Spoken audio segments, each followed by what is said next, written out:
Hi everyone, another great car here on CollectorCarCanada.CA. This one is a 1967 MGB GT. So a lot of us are familiar with the MGB Roadsters, that they're ragtop convertibles. There are a lot fewer GTs, so Grand Touring model with the fixed roof as you see here. So this one, 1967 model, nicely restored. Paint's about, I believe, 10 years old. Check our detailed listing for the actual figure on that. But it's a really nice paint job. I'm quite impressed by it. What we'll do is we'll start up the engine and then take a look at it. We'll take a listen to the engine and the exhaust, and then we'll have a little tour of the car. So here we go with the 1967 MGB GT.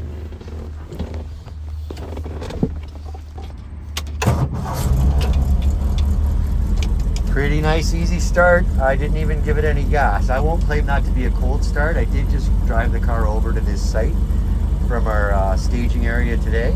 I'll add that the odometer reads 70,303.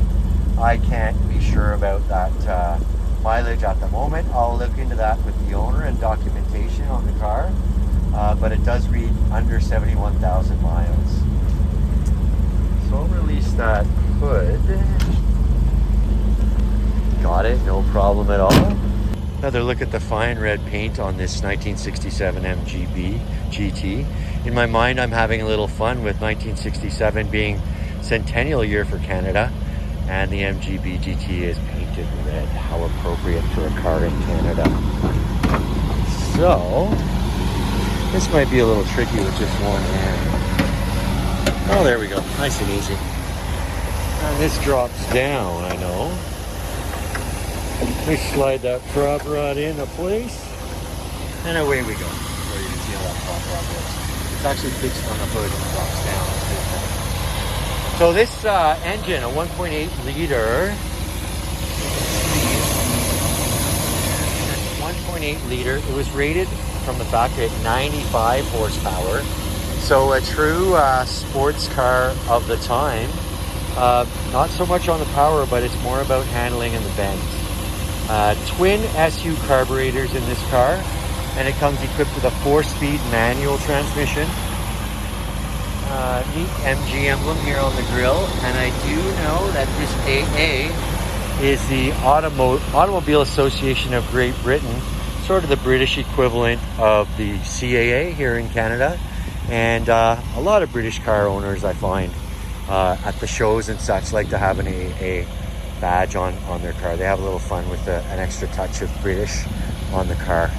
So I head back to the exhaust here. We're gonna have a little listen to the rumble here from the polished tip, single exhaust. So I'd suggest that exhaust sounds even better at load. We do have some driving videos in our detailed listing. So in addition to this video, please do have a look at that.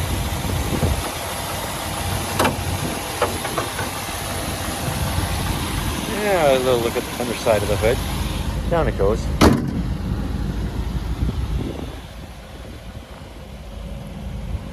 So, authentic knockoff wire wheels on this car. I noticed the tires are sort of authentic looking. 185/75 R14 S speed rating, and the brand is Aurora steel belted radial on this car. But the authentic knockoff wire wheels are sure a nice touch on this 1967 MGB. Fixed antenna in place. As we go by, I'm going to cut the engine. As you see, the ignition's in the center stack here underneath that more modern head unit. We've got a side mirror on the driver's side. Driver's side only for the side mirrors, nothing on the passenger side.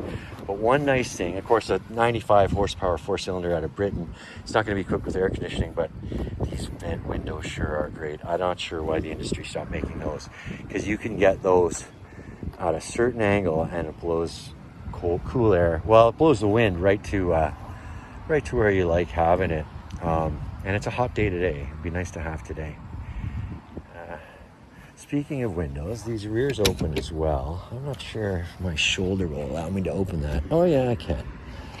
So there's a good look at that rear window open.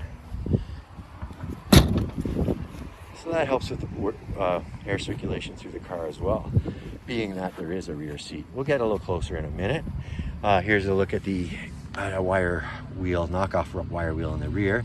And I do note the drum brake setup here in the rear. So that'd be a stock setup, front discs and rear drums on this car. And an indicator to me that this is an earlier B is that these rear lenses are red only. There was some amber into them a little later. Another indication is the chrome bumpers in the 70s. I think it was after the MGB's GT's run, but the B Roadsters, the later 70s, 1980, they have a black rubber bumper here. So maybe this chrome is a little prettier than the black. This chrome, it's pitted a little bit. It's not perfect, but it's very presentable. It's pitted a bit, not perfect. There's that polished tip for the exhaust exit, and a couple of bumperettes here. These are lights actually on the other side for the license plates. Cool emblem there, MGB GT. Not sure if this is unlocked or not. I think it's locked, but we do have pictures of inside the hatch on our detailed listing. Fuel cap on the rear with a locking mechanism. I'll open up that rear side window on this side as well. How do you like that? So as well as having a function of helping with air circulation through the cabin, they look pretty neat as well, I'd suggest. So yeah, chrome strip for a rub strip down the side, and our fourth knockoff wire wheel up here. And a pretty familiar front end. This would look familiar to people who are familiar with MGB Roadsters. Pretty much the same thing. Although I will point out that the indicators have some amber and some white, not just the amber. Chrome for the windshield wiper arms. And let's go take a look at the inside of the car. So, Smith's instrumentation, as you'd expect on a late 60s British sports car. Tachometer that goes all the way up to 7,000. We got an orange line at 5,500 and a red line around 6,200. 120 mile per hour speedometer, and there's that odometer reading a little under 71,000 miles. Trip odometer, fuel gauge over here, and then that's looking like a couple of gauges there. We'll get a closer look at it. And here we go with a modern head unit. We'll get some details about that onto our detailed listing. And there's a choke. I didn't need the choke to start the car today. And then just some knobs for ventilation and HVAC. And a tiny little glove box. This is the radio speaker and this modern head unit's got this remote control. Not sure if you need it in this little MGB GT, but there it is. Good look at the 4-speed manual shifter. An ashtray, which is pretty well mint condition. That's just a little plastic bag that's stowed away in there. Handbrake in place. And with the restoration, these seats got reupholstered, smart red with white piping.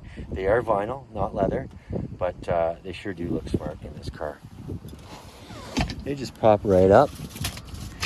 And here's a look at the rear bench. And there's a sun visor. I note that the passenger side visor is missing, so here it is. Small bench for the rear seat passengers.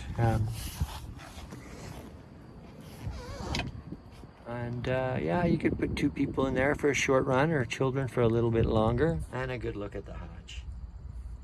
So we've seen the engine compartment. We've seen the exterior, the interior. I'll take one more walk around this 1967 MGB GT and finish up with some concluding thoughts.